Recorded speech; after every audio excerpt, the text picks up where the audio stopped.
O maia, se o tātou whaasifo i le atua o manuia. Ina ua tau nganga ifo le la i lona tau a fiafi. Ua fotua i mai fo i le pongisa. O se vaainga ma se tau wala au o le nātura o le sio manga. I le wha mai aina i o tiute ma whaiva o le nei aso. A se i o tātou mapo te isi i le atua. I se mea tu ufua. Ma se i o tātou sa i li atu so tātou taimi panganua ma le atua o manuia. O le atua, sa ta iala mai le amatanga le nei tau sanga.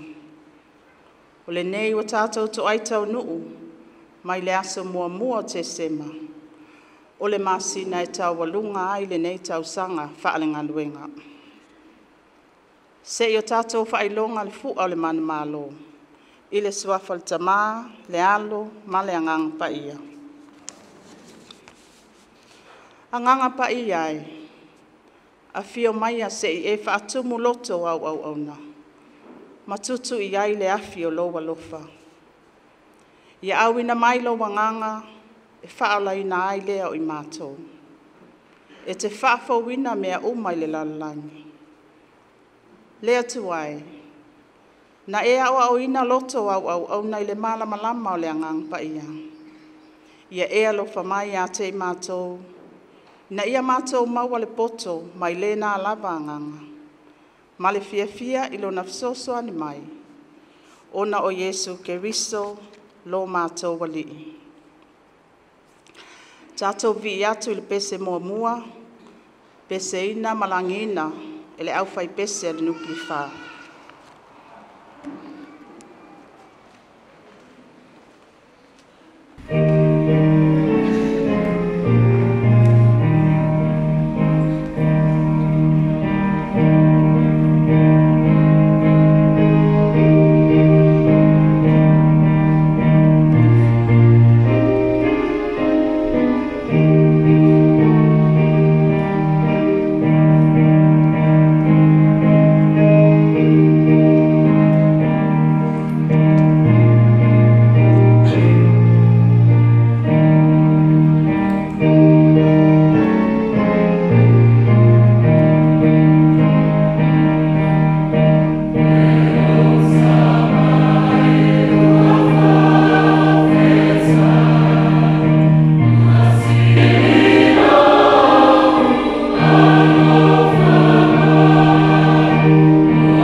whaafonga maia, i le wholawholaina, o le awhionga pa ia le atua.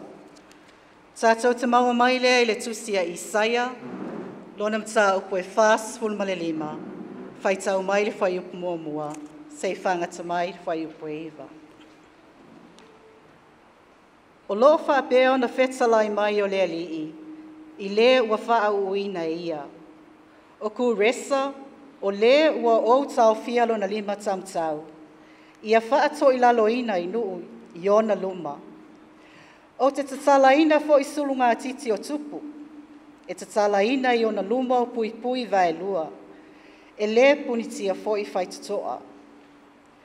O a ulava, o te savali atu i o luma. Ma o wha alaulile ina mea mau pue pue. O te nuti nini i pui pui apa mea. O te ngauia foi wha mau a mea. O te foi ati oe o loa o loo i le pongi sā. Ma o loa lilo o loo i mea na nā. Ina ia e loa o a ulava o le alii. O le wala au i lo ulava ingoa o le atua o Israelu. Ona o lau au no ia kopo. Ma Israelu le na u filifilia. O le mea lea ua o wala au i nai oe i lo lava ingoa. Ua o ta ua lo ingoa, au e le loa au. O a ua le lii, ai le ai lava se tasi. E le ai se atua, na o au lava. Ua o fusia oe, au e le loa au. Ina ia lato i loa, e afua mai le mea e alua e ai le la. E o i le mea e alu i fuai. E le ai se tasi, na o au. O au o le alii, ai le ai lava se tasi. O au le whaia le malama, ma whatupuina le pō uliuli. O le whaia le manuia, ma whatupuina le mala. O au o le alii, o le whaia ia mea uma. So ulu maia o oe le langi lunga. O au foi, ia whaamalingi mai le ami o tonu. Ia whaamanga mai le lau ele, ma ia fua mai le o le tanga ma le ami o tonu. Ia whaatupuina whaatasi, o a ua le alii, ua o whaia lea mea. O i tā alofa i le wafi nau ma le na whaia o ia. O le taenga ipu i taenga ipu o le ele. Pe whaia tu ea le o mea i le na tunga o sia. O le a ea e te whaia. Pe whaia tu launga luenga. Ua le aini o na lima. Whamanuia mai le atua i le wholawholaina o ana whionga pa ia. Tātou pese lona lua, whongaina e tātou au pai pese sipa, i o taos ma DBS. Yeah.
soifo ma talo le atua.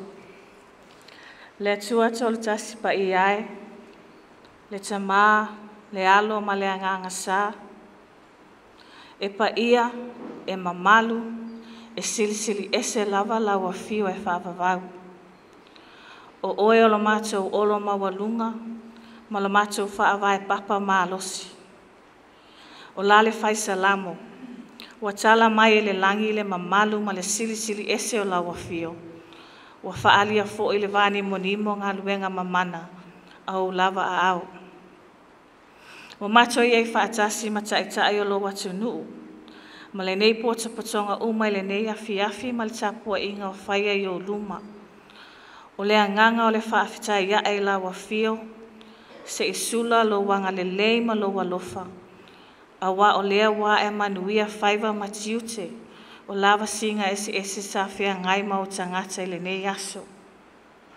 Whaafitai tele ta mā, o wa mātou te tali tonu, e tulitai na pēa lo mātou wola i aso umai mala ma whaingatā.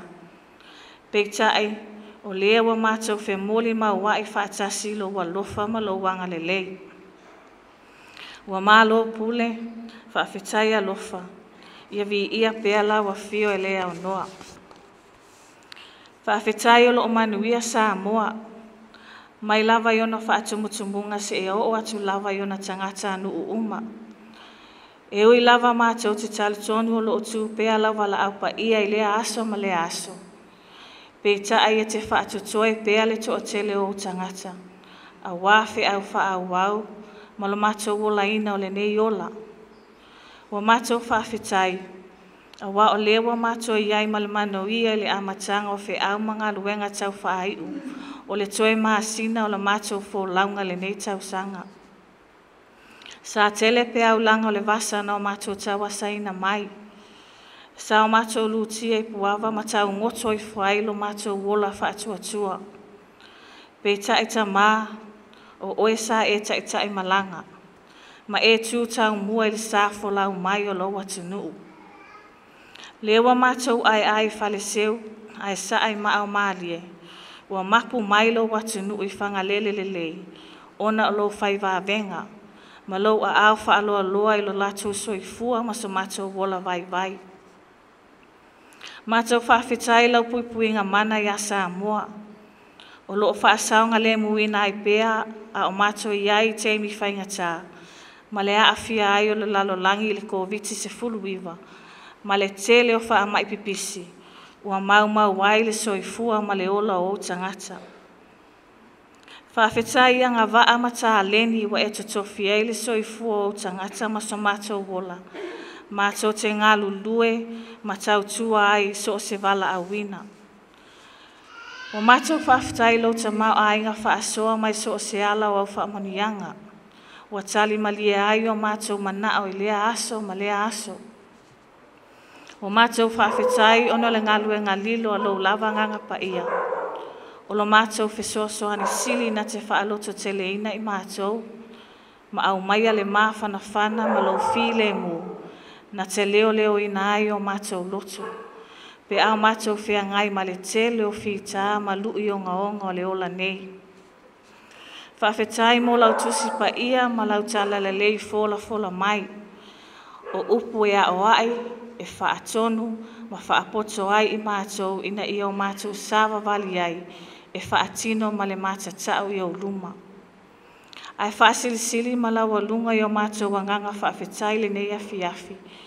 O le taulanga tūtasi na Sauniga Lotu e ala ia Yesu Keriso. O loa lofa whaatino na esa ili mai ai le amatanga, ina uapa uo mātou lua i mātua talu le angasala. Ina ia whaamamā ma whaamangalo mātou tangata to i lalo ma le whaia ina. E ala i lau whaolatanga. Ia tū mau atu pēa i lau awhio lau lava vi inga nei se ia o le whaavavau. O la mātou whaafetai lea wa o le lau awhio le nei afi. E ala atu lava ia Yesu Keriso. Lo mātou alii ma lo mātou whaola.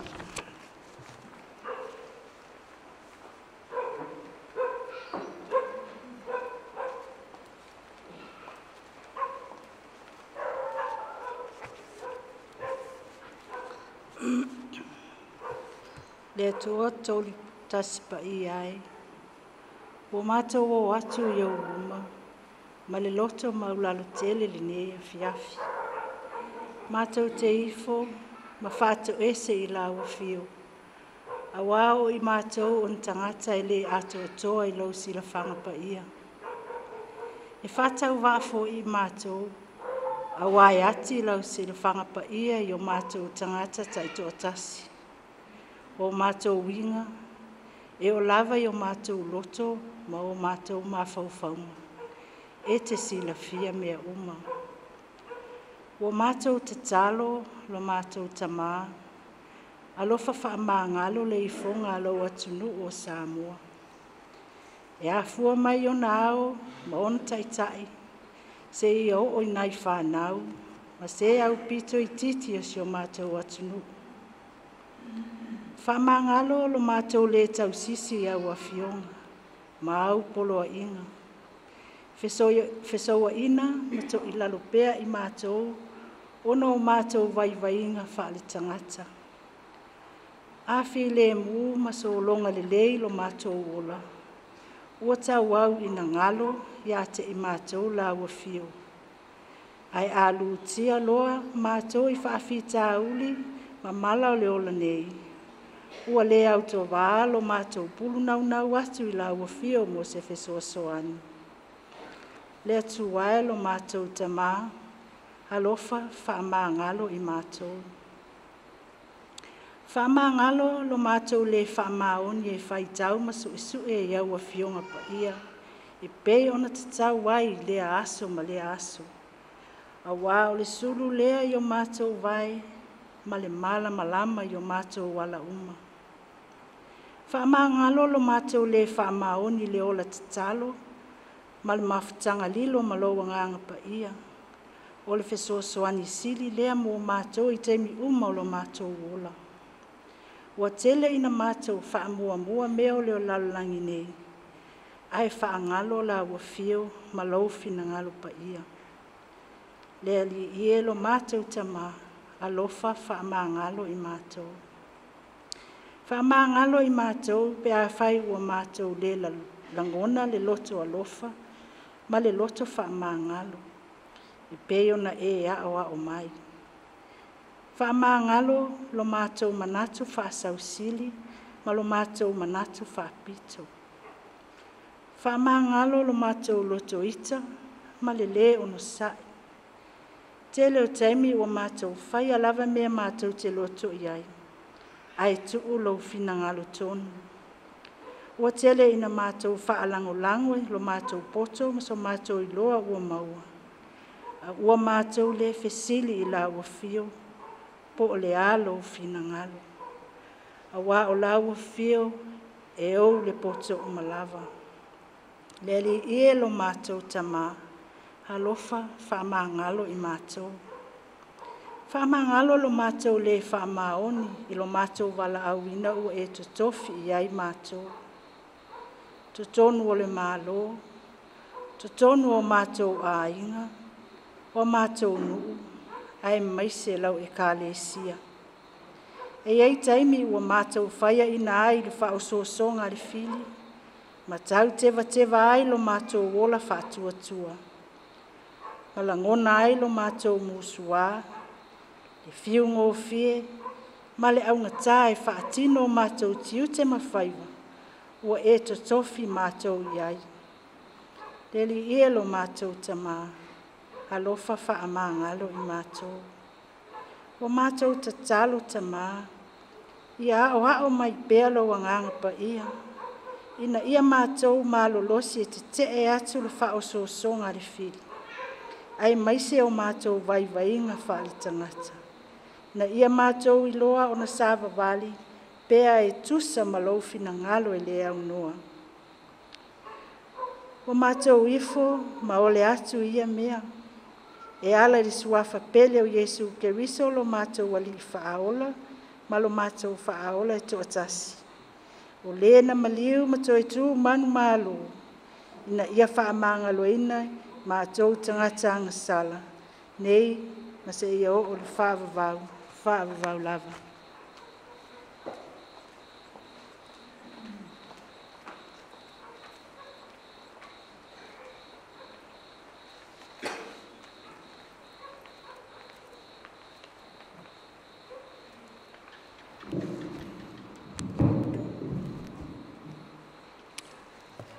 Le tua lo mātou te mā.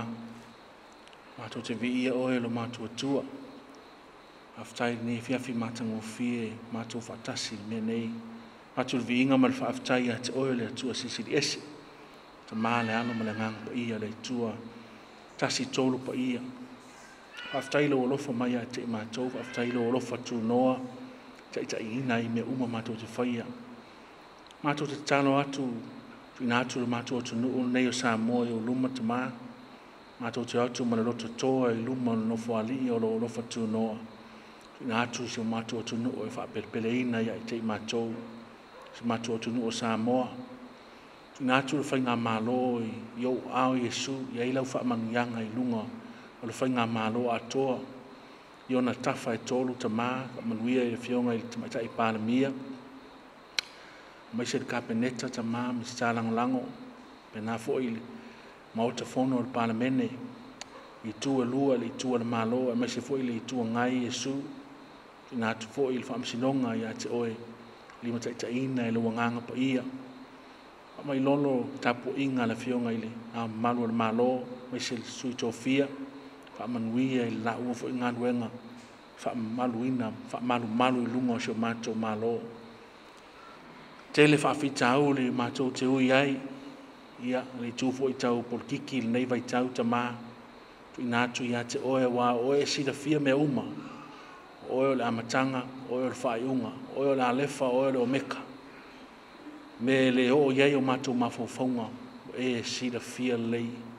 Mātou tu inatu ai le mātou tu nuu ia te oe. Whaaftai le walofa. Whaaftai ona e whaavai ia te oe lo mātou tua na tu nuu nei o Samoa. Pena e whaamanuia mai le Mālō i musmusuina pea ia tū mau ai le whaamaina o le atu nuu nei ia te oe lo mātou tua. Awane o mātou fefe tau tau swafa o Yesu tono le atu nuu nei. Awa o oe malo nofa tū noa e ala mai i tātou. A peo na manuia i mātou. A se anoa ma oe mātou te le mawhai e se mea. O au whetalainga nā lo mātou tua ia te i mātou. Mātou te tali tonu. Oe o le tua o Samoa, e tū mau pēa, i lunga i mātou, lau whaamanu malunga, lau whaamanu yanga, awan i e furi tua mai i so mātou tunu, e whaamanuia mai a te i mātou. So i nātou whaalapu pitonga uma, e ono a mai selitanga luenga tasi, nalo ifo fo i o nei sekta, mea tau tupe ta mā, tanga luenga tupe, nupi whā, o le iu tos, o le whal tupe tu tonu, whal tupe o le ati nae, ma le whaalapu pitonga o le nsiua, a mai se fo ile sifa ta maa.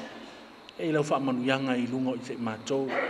Nā tai tai wha aurulunga, a mai se komiti wha atonu, wha manuia, nā te i mātou ta maa.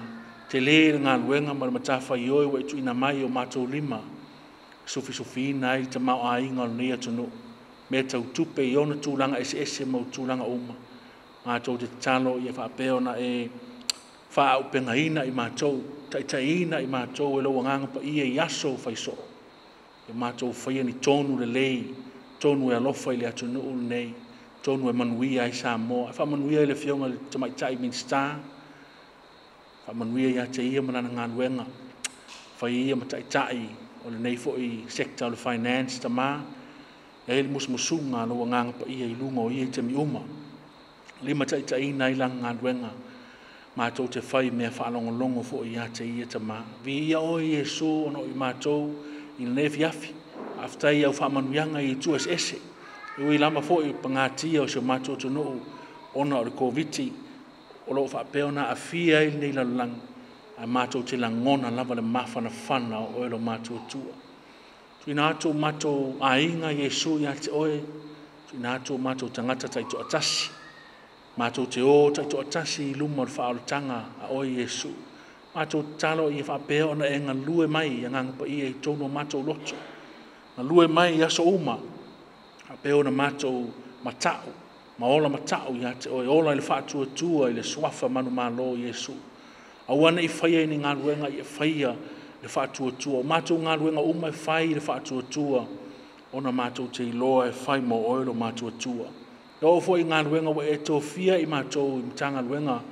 Ma whalapu pitonga ma ofisa ta itasi wa e tō fia i mātou. Ia palasi ma saa mai lau whaamanuianga i lunga i mātou. Iei lau whaamanuianga i mea uma. aftai ta mātou te vi ia o ne fiafi tu ina tu fo ile mātou walo atu fa manatu inga me se ne yaso mua o Tesema mātou te fa manatu ai o lo mātou tu o le malama lang o le malama lang I mātou te fa manatu ia le taimina e tu uai lo no fo ali a e liu tangata e fai o matongi ola mo I mātou te fa manatu ai ke risi masi nei tau sanga ta manuia mai o mātou mātou ainga, mātou Mālō, o le private sector vo I Yesu tu inatu ia te oe. After I tele ta nei foi vai tau, masani o le mātou whengai ai ma winga lolo wā le tau, tu inatu le mātou tu e whapeo na e whaasao I mātou. Awana I o mai ni matangi, awana I o mai ni a whaa. Whapeo na e la vea I mātou ia sao ke risi masi nei a mesil niuia, mātou te vatu e le vi inga ia te oe. Tu inatu le whaunga nei tausanga, mai se fo le matanga le tausanga fōu e le o toi mau, toi o se masina o mātou au sia fo le tausanga luafe luas fulma le lua. Tu inatu uma mātou tape nanga I luma ia te oe malo no foali, a wae ta pena ma fuafua le tangata, a oe te whaata unuina mea uma. La mātou talo lea, talo sanga lea I luma o lau fio, mātou talo lea tu inatu I luma o no foali I o lau no fatu noa. Mātou whaapea tuailo mātou atua, vi ia oe mea uma. Mea uma foi mātou te whaia. Ia maualunga, masana maualunga I pēle vi inga o Yesu. Ia mua oe muli oe lo mātou ta I mea uma mātou te whaia. Ia mua oe muli oe I mea uma o I mātou tonu whai uma ta Peo na whaapea, sa saa mai lau manuia, sa saa mai lau whaunga I lunga o mātou uma I nalo ifo nei whai. A meisia se mātou tu no o mātou a inga o whapeo na whatatali mai ne fiafi. Vi ia masana vi ia le swafa o elo mātou tua. O mātou talo lea ta talo le whaafitai, talo le whaatou senga, o mātou o lenga fo ia ma mātou mana onga tu ina atu uma I ate o ile whaatua tua. E ala atu ile swafa manu Mālō o le tupu. O lona swafa o Yesu Keriso. Alanga le whanau le tua. Amene.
i le suafa le tamā, le alo, ma le agaga paia.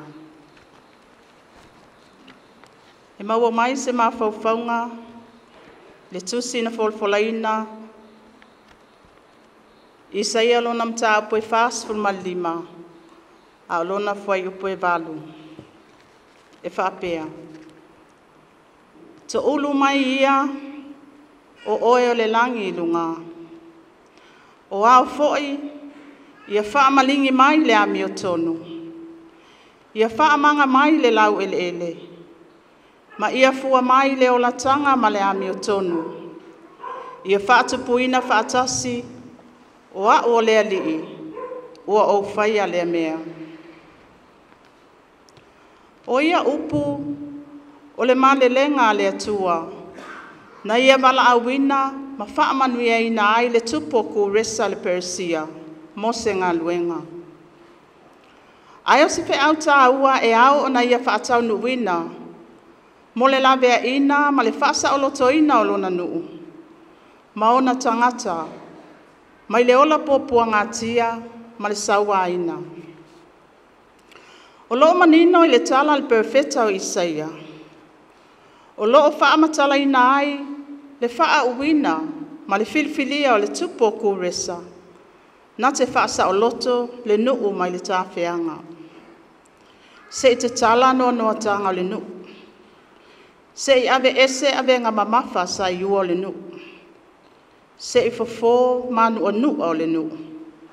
Ma toi whaafo i le tāwhianga le nuu, i lo lātou tofi na tāpena i le atua. Ai ui lava ia mea uma. O le te tala o le noa tanga o le nuu, ave ese ave ngā mamafa ma whaasa o loto le nuu. Ma toi whaafo i le tāwhianga. Ai ese ale ma ai mamao o le perfeta o Isaia, ma popo lenga o le perfeta, i le mea o lo tupu i le nuu. Awa a whai wa solo ia pāwai loto le nuu. O ai se na te toe ati ai. A whai wa Lulu ina whaawai o maota malawa. O ai se vave na te toe whauwhau. A whai wa whaatafuna ina le malu ma mea uma. O ai na te toe whaamatua o whaiwaina. A whai whai wa le mautonu, loto le nuu. Ma whelau tō ai i whinangalo le nuu. O ai se tō whaapoto, na te sufi le whaamoe moe le nuu. Ma le nei, a whai o leo wā ea le olo na malu wai le nuu.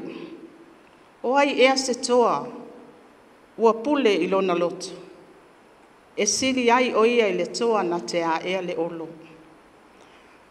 Whai mai le perfeta o Isaia, talo whai, e le whai ngofie. A whai e mawhai o na toe atia e pao le nuu, ua le lei. A whai fo e mawhai o na toe whausia le malu, whaafetai. A o le upumoni, e mawhai o na toe atia e o mea uma, ma toe whaatulanga o mea uma na whaaleanga ina. A o le mea tasi wa sili o na whaingata le perfeta, o loto le nuu. Ua fiu le perfeta, e sufi loto le nuu, e le whaingofie. O na paule o le ala na iloa Isaia, se ia vangana le langi. O le langi e whaingofie ai mea whaingata. O le langi e maa ai mea mamafa.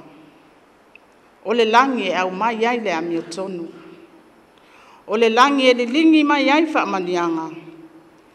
Ai whaamanga le lalo langi, se itali manuia mai le langi. Manatua le baloanga le perfeta tamaitai o na whanua. Ia tali i langi se ao lo Mālō. O le ala leo le te talo le perfeta o Isaia. Se ita ulu mai a oe le langi lunga. O ao foi, ia whaamalingi mai le ami o tonu. Ia whaamanga mai le lau ele. Ma ia fua mai le o latanga, ma le ami o tonu. O lona uinga i le vaai mamau al perfeta. Au noa ma le langi, e le aise mea tātou te mawhaia. A whai e le whaalo ulo le langi. e le whaamalingi mai e ao le ami o tonu e pei o wanga. Upu moni e whaamanga fua le lau ele ele. E le fua mai le olatanga e le maua foi le ami o tonu. O lona winga le moli maua le perfeta wa o le taimi wa tatau o na tuu le nuu i le atua.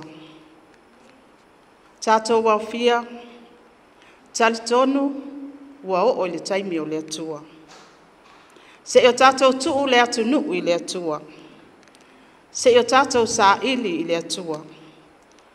Se o tātou whaano no manu i le atua. Le atua lea o lo whaavai ai sa mua. O le atua sa whaatau lea lea i le ala mo oi. O le atua sa whai ma whai a onga moa. O le atua sa whai ma au auna ina ia e ola, ina ia o sa loto. O na paua lea o le tali, pe ata o i le atua. O le ala lea na tatofia i le atua i le tupo kuresa, e la bea ilo na nuu maon tangata. O se tō finga e pa ia, awa o le aia wha apotopotoina ma au mai wha atasi lana whanau, a inga nuu ma le Mālō, e soa lau pule manuti mea wha atasi, a e a le ola manuia, ma le ola fia fia o le Mālō maon tangata. O le tofinga ma le bala awina na wha pa ia ina, ma wha mania ina i ai lea li, ma maa na vatu i ai wha manianga o le anganga, e leo leo ma wha atonu fola wai. Wa mai ato fia i tātou e le atua, e ala i tiute ma whaiva. Na ia filifili ai ma wha pa ia ina, na ia whaia i tātou, ma ua wha alanu ma ave ave, e wha asoa, ma lufi lufi li malelei, ana me alofa ma ana wha manianga, ina ia ola manuia, ma soifua sa o loto ai tangata uma o lona Mālō. Se o tātou tuu sa mua i le atua. Ina ia e Mālō tā whaiva, ma ia vi ia i le atua. Mana tua le te talo al perfeta. Ia to ulu mai a oe le langi lunga. O au foi, ia whaamalingi mai le ami o tonu. Ia whaamanga mai a le lau ele ele. Ma ia fua mai le o latanga, ma le ami o tonu, mo le nuu. Ona o Yesu. Amen. Tātou vi atu, i le pese o tāpenaina i le tātou au whai pese.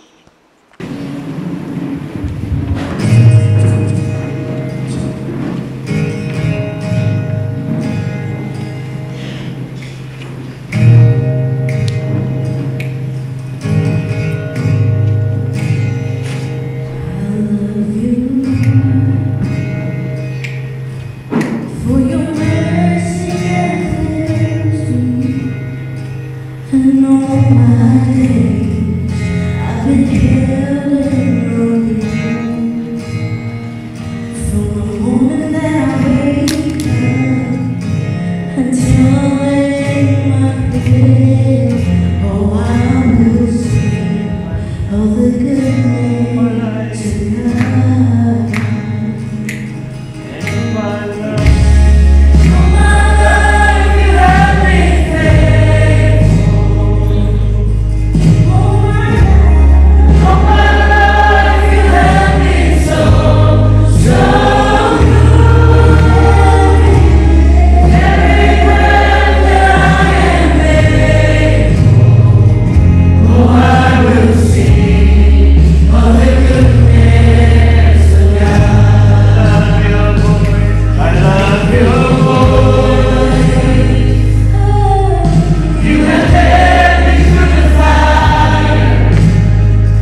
Le atua pai ai lo mātou tamā ua mai ala mātou ngā luenga.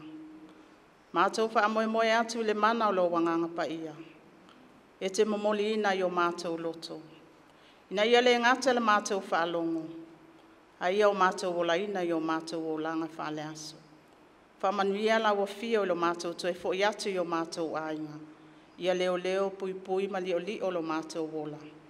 Mātou toe au li ai le aso fau atai au. Ai sanga vi i ai la wa fio. Le mātou te talo lea.